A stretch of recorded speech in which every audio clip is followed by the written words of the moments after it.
Bienvenidos al canal de Henry Paul. Hoy es martes 25 de noviembre de 2025. Hoy nos vamos a sumergir en un documento que, desde luego, no deja indiferente a nadie. Es un estudio bíblico anónimo, pero el título ya es toda una declaración de intenciones. Toda la verdad bíblica referente al divorcio. Y bueno, el contenido es tan directo como el título.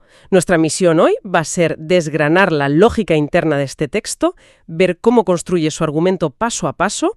La tesis es muy audaz, defiende que el divorcio es una opción legítima para los cristianos en ciertas circunstancias y ataca de frente lo que el autor llama una doctrina diabólica.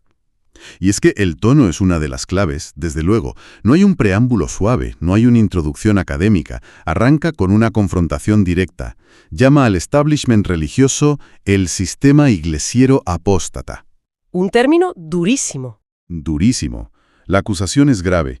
Dice que este sistema usa interpretaciones retorcidas para atrapar a la gente en matrimonios destructivos. O sea, desde la primera página establece un estilo autoritario, casi de manifiesto. No busca dialogar, busca proclamar una verdad que él considera que ha sido ocultada. Entendido. Y en cualquier debate, quien define los términos, a menudo controla la conversación. Parece que el autor de este estudio lo sabe muy bien. Su primer movimiento es precisamente ese, redefinir la pieza central de todo, el concepto de matrimonio. Exacto. No habla de contratos ni de ceremonias. Se va a lo que considera la esencia original. Se apoya en Génesis. En el famoso se unirá a su mujer y serán una sola carne. Y a partir de ahí, la conclusión es muy simple. El matrimonio es el acto carnal, la unión sexual. Y eso es una jugada retórica brillante. Es crucial entender por qué. Al reducir el matrimonio a ese componente físico, primigenio, lo despoja de todo el bagaje legal, social, incluso sacramental. Claro. Lo convierte en un acto, no en una institución. Y si el matrimonio es un acto, su disolución, pues también se puede regir por unas reglas más fundamentales, ¿no? Más ligadas a la moral que a la burocracia. Precisamente. Es su primer paso para construir una salida de emergencia teológica que no dependa de un juez. Vale. Si el matrimonio es la unión física, ¿cómo aborda su disolución? Porque las palabras de Jesús sobre el divorcio son famosas por ser muy estrictas, casi una prohibición total. ¿Cómo sortea ese obstáculo? Pues yendo directo al corazón de esas palabras y, de hecho, acusando a sus oponentes de, literalmente, no saber leer. Se centra en dos pasajes de Mateo, Mateo 5:32 y Mateo 19:9. Son los pilares de todo su argumento. Recuerdo las frases. Dicen algo como que quien repudia a su mujer y se casa con otra comete adulterio. Pero luego viene la excepción. En un pasaje dice, a no ser por causa de fornicación, y en el otro, salvo por causa de fornicación. Justo. Y el documento que analizamos pone estas frases en mayúsculas, subrayadas. Para el autor, aquí está toda la verdad. No es un detalle menor para él. Para nada. Desde su perspectiva, no es un tecnicismo. Es una cláusula de rescisión divina, explícita. La interpretación del documento es que Jesús no prohíbe el divorcio en absoluto. Lo que prohíbe es el divorcio por causas injustas. Como, no sé, cualquier motivo trivial. Exacto, como pasaba en la época de Moisés. Pero la fornicación, según este texto, no es una causa trivial.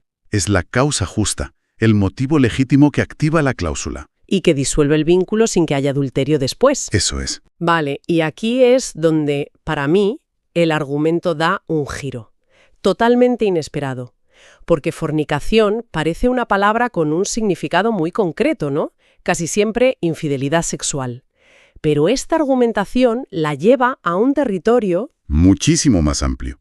Y este es el segundo gran movimiento estratégico del texto. Sostiene que la Biblia no habla de un solo tipo de fornicación. ¿Ah, no? Habla de dos. Por un lado está la fornicación física. La que todos conocemos. Sí, actos sexuales ilícitos. El documento de ejemplos: prostitución, zoofilia, relaciones homosexuales. Hasta ahí todo más o menos previsible. Pero, ¿cuál es la segunda categoría? La segunda es la fornicación espiritual. Y aquí es donde la definición explota. A ver. La define como idolatría. Pero, de nuevo, redefine el término. No se trata solo de arrodillarse ante una estatua. Cita al apóstol Pablo en la carta a los Colosenses. ¿Y qué dice? Señala que la avaricia es idolatría. Por lo tanto, concluye el autor, la avaricia es fornicación espiritual. Un momento. Equiparar la avaricia, un pecado de codicia, con la fornicación. ¿Cómo sostiene esa conexión el documento? Suena a estirar mucho el significado. La defensa que hace es que la idolatría es poner cualquier cosa en el lugar de Dios. Y la avaricia es eso, la adoración del dinero. Entiendo la lógica, aunque sea expansiva. Pero no se detiene ahí. Usando otro pasaje de Pablo, de Romanos, amplía la lista. Y los comportamientos que considera fornicación espiritual incluyen una letanía de fallos morales. ¿Cómo cuáles? Injusticia, perversidad, maldad, envidia, contiendas, engaños y malignidades. O sea que de repente la causa justa para el divorcio ya no es solo un acto sexual. Es todo un espectro de comportamientos tóxicos. La implicación es sísmica. Al transformar la maldad o el engaño persistentes en una forma de fornicación, pues amplía radicalmente los motivos bíblicos para el divorcio. ¿Ya no se trata de pillar a tu pareja en una infidelidad? Exacto. Se trata de poder argumentar que tu pareja es, por ejemplo, un fornicario espiritual por ser una persona crónicamente malvada, o mentirosa, o injusta. Entonces, según esta lógica, si una persona vive con alguien que es, no sé, persistentemente cruel o engañoso, esa persona tendría derecho a invocar la cláusula de excepción de Jesús. Para divorciarse y volver a casarse sin cometer adulterio. Vaya. Exactamente esa es la conclusión. Convierte lo que podríamos llamar incompatibilidad moral profunda en una causa legítima y bíblica para disolver el matrimonio. Cambia las reglas del juego por completo. Imagino que el principal viene del apóstol Pablo, de su primera carta a los Corintios. Sí. Donde parece dar instrucciones mucho más restrictivas. ¿Cómo lo aborda el documento? Lo aborda de frente. Dedica una sección entera a reinterpretar el capítulo 7 de esa carta, que es el texto clásico que se usa para limitar el divorcio. Y se centra en 2 puntos clave, ¿no? 2 puntos clave. El primero, los matrimonios entre un creyente y un no creyente. Que es el pasaje donde Pablo dice que si el no creyente consiente en vivir con el creyente, éste no debe abandonarle. Correcto. El autor subraya esa parte. Si hay consentimiento y fidelidad, la unión debe mantenerse. Pero el énfasis lo pone en lo que viene después. Pablo añade, pero si el incrédulo se separa, sepárese, pues no está el hermano o la hermana sujeto a servidumbre en semejante caso. No estar sujeto a servidumbre. Exacto. El autor interpreta esa frase como una liberación total del vínculo. Si la parte no creyente quiere irse, el creyente no solo debe dejarle ir, sino que queda completamente libre, sin ataduras. Vale, esa es una parte. Pero ¿qué pasa con el pasaje más difícil para su tesis? Los versículos 10 y 11. Ahí Pablo dice, citando al Señor, que la mujer no debe separarse del marido y que si se separa, debe quedarse sin casar o reconciliarse. Eso suena a prohibición clara. Y aquí es donde el autor propone una distinción que es crucial. Argumenta que ese mandato no es una ley universal para todas las separaciones. Según su lectura, ese consejo de quedarse sin casar se aplica únicamente a rupturas por disgustos o problemas pasajeros. O sea, no a una ruptura causada por la fornicación. Ni física ni espiritual. Correcto. Entonces, desde esta perspectiva, Pablo no contradice a Jesús. No, legisla para 2 escenarios distintos. Las peleas y crisis cotidianas, por un lado. Y la ruptura fundamental del pacto por fornicación, por otro. Precisamente. La lógica que propone es, si te separas por un enfado, las opciones son reconciliación o soltería. Pero si la causa es la fornicación, en su nueva y amplia definición. Entonces se aplica la cláusula de excepción de Jesús. Y eso permite el divorcio y un nuevo matrimonio. Es su forma de armonizar 2 pasajes que parecen contradictorios, subordinando siempre el consejo de Pablo a la excepción de Jesús. Y para rematar, el documento añade un punto final que me parece muy potente, sobre todo en el contexto actual, los malos tratos físicos. Sí, y lo conecta con todo lo anterior. El texto es tajante.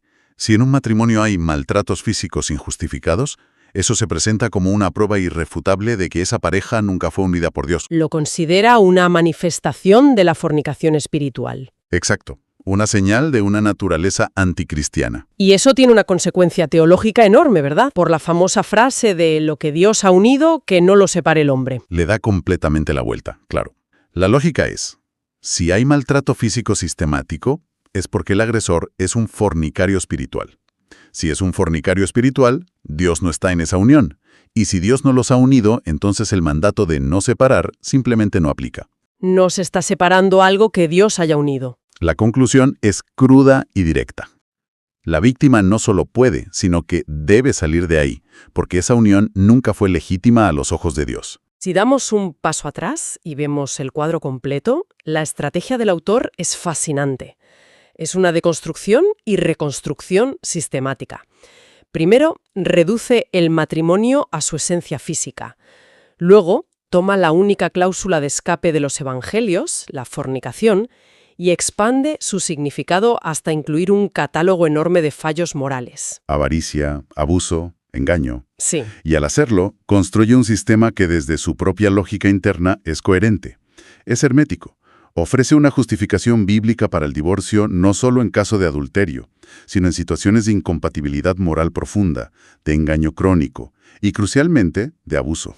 Transforma el debate, ¿no? Totalmente. Pasa de ser un debate sobre la santidad de una institución a uno sobre la viabilidad moral de una relación. Entonces, ¿qué nos deja todo esto? Hemos analizado un argumento muy complejo, con un tono muy definido que busca liberar a la gente de lo que considera una trampa doctrinal. Una reinterpretación audaz, sin duda. Y nos deja con una reflexión final, una pregunta que creo que es relevante siempre que nos enfrentamos a la interpretación de un texto fundamental, ya sea religioso, legal o filosófico. Este documento se sostiene por completo en la ampliación del significado de unas pocas palabras clave. Como matrimonio o fornicación. Exacto. Y eso nos obliga a preguntarnos, ¿dónde se traza la línea? ¿Dónde está la línea entre una exégesis que descubre un significado más profundo y matizado en un texto, y una que estira los términos para construir una justificación que respalde una conclusión que ya se deseaba de antemano? Es una pregunta muy buena. Es decir, cuando la interpretación se convierte en la creación de una escapatoria a medida. Es una pregunta sobre la honestidad intelectual, sobre cómo leemos y damos sentido a las palabras. Una pregunta fundamental que, queda en el aire para nuestra audiencia. Con esto concluimos nuestro análisis. Si te ha gustado, dale like al vídeo, compártelo y suscríbete para que puedas recibir más contenido que se subirá a este canal.